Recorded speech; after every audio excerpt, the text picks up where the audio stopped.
Assalamualaikum warahmatullahi wabarakatuh.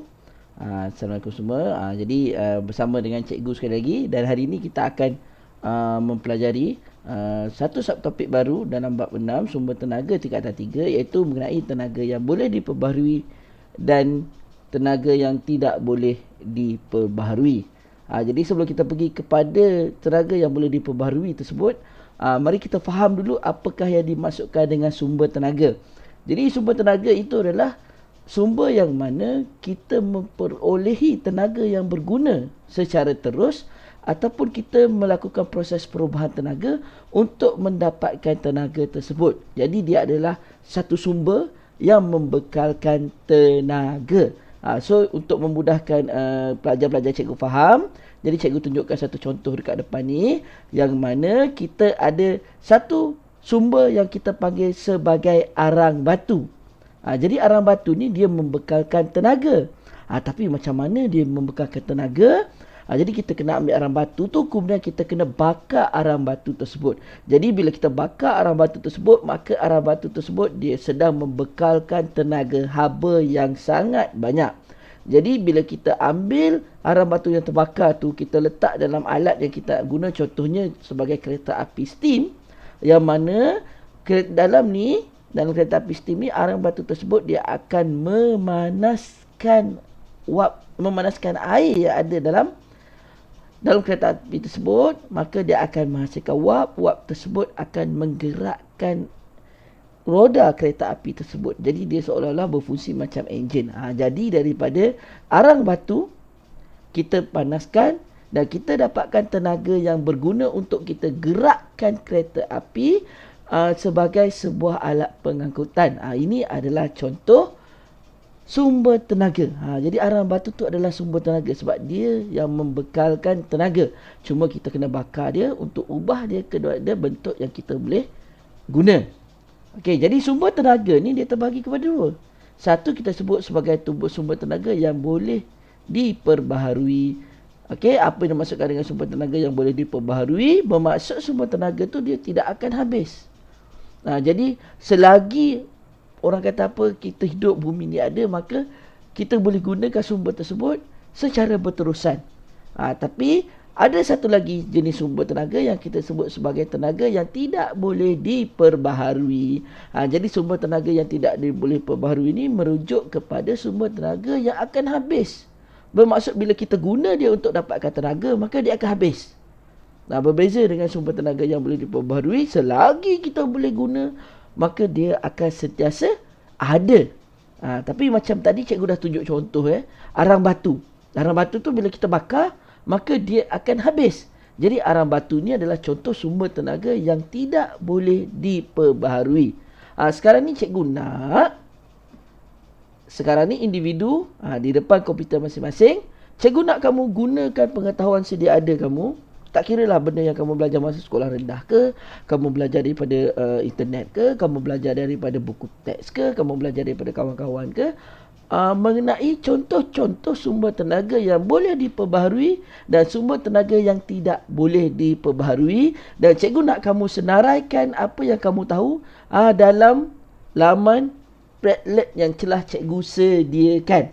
Jadi ambil masa untuk pause video ni sekejap dan dapatkan link tersebut.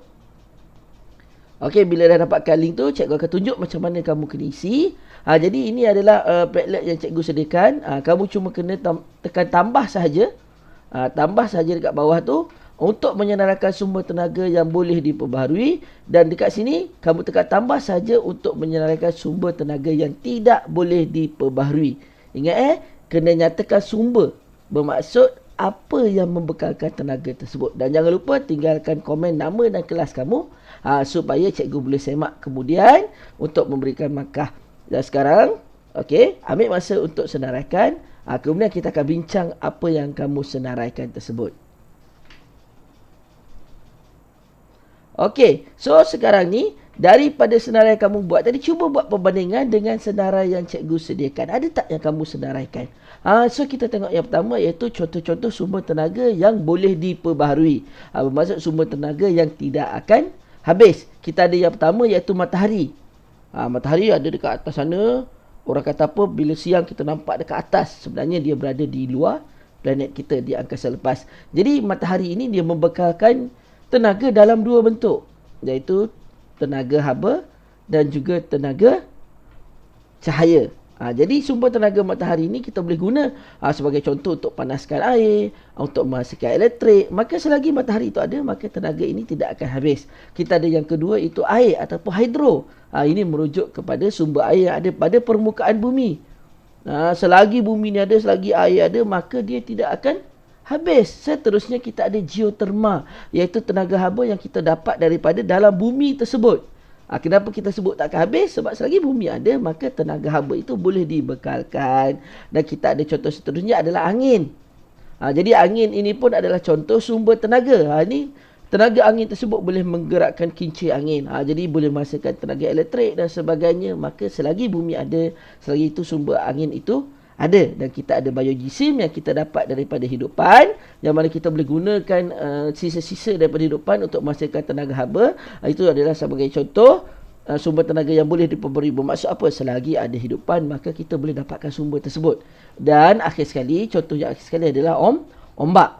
Yang mana selagi orang kata apa, ada air dalam laut, ada angin, maka air yang bergerak yang kita panggil sebagai ombak tu, maka kita boleh gunakan untuk menghasilkan tenaga. Itu kamu kena faham. Selagi bumi ada, selagi matahari ada, maka sumber ini tidak akan habis. Kita pergi kepada contoh-contoh sumber tenaga yang tidak boleh diperbaharui. Kita ada arang batu, kita ada petroleum, kita ada gas asli, kita ada nuklear. Jadi arang batu ini adalah sumber tenaga yang terbentuk hasil daripada, orang kata, proses pemedapan pada sisa-sisa tumbuhan zaman-zaman dulu. Maka arang batu ni kita gali, kita dapatkan dalam tanah. Bila kita dah bakar, dia akan habis. Kemudian kita ada petroleum dan gas asli yang dibentuk oleh plankton pada zaman dahulu, sama juga akibat proses pemedapan dan tekanan yang tinggi, haba yang tinggi dan sebagainya. Maka dia bertukar menjadi petroleum dan gas asli. Petroleum ini kita gunakan dia untuk kenderaan, kita gunakan untuk industri, dan gas asli ni kita guna untuk memasak. Sama juga, bila dah habis gas tu, contohnya memasakkan rumah, habis gas, habis, kena beli baru. Dan kita ada ke akhir sekali, itu tenaga nuklear yang kita dapat daripada logam dalam bumi, logam aktif, yang mana dia akan menghasilkan tenaga. Bila dah kita guna tenaga dia, maka bahan nuklear tu habis, maka kita kena ambil balik. Jadi itu adalah contoh-contoh sumber tenaga yang tidak boleh diperbarui dan boleh diperbaharui. Bandingkan dengan jawapan kamu tadi, ada tak persamaan dia? Okey, dan seterusnya, okey, cikgu nak uji kamu punya pengetahuan daripada apa yang kita belajar tadi. Jadi ambil masa 15 minit, salin laman ni, kemudian cikgu nak kamu jawab kuis dalam laman ini. Dan ini contoh kuis dia ya. Nanti kamu akan kena masukkan dalam kotak ni apakah contoh sumber yang ada. Kemudian kamu kena pilih sama ada dia R, renewable ataupun N, non-renewable. R itu bermaksud boleh diperbaharui, N itu tidak boleh diperbaharui. Nanti kita akan bincang jawapan kamu. Okey, sekarang ni kita dah belajar mengenai sumber-sumber tenaga yang boleh diperbaharui, sumber tenaga yang tidak boleh diperbaharui. Sekarang ni cikgu nak kamu bandingkan. Okey, kita nak banding apa sebenarnya perbezaan dan persamaan antara kedua-dua benda ni.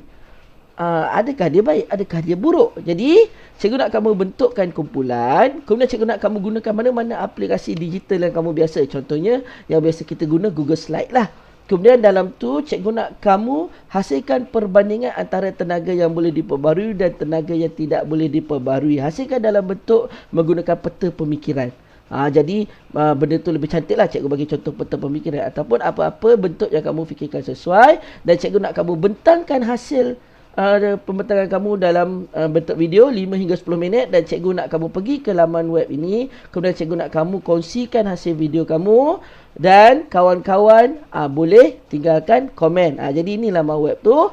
Dan kamu boleh post video kamu dekat sini. Nanti kita sama-sama tengok dan kita sama-sama tinggalkan komen, kongsi hasil kerja kamu semua. Jadi itu saja daripada cikgu. Assalamualaikum warahmatullahi wabarakatuh.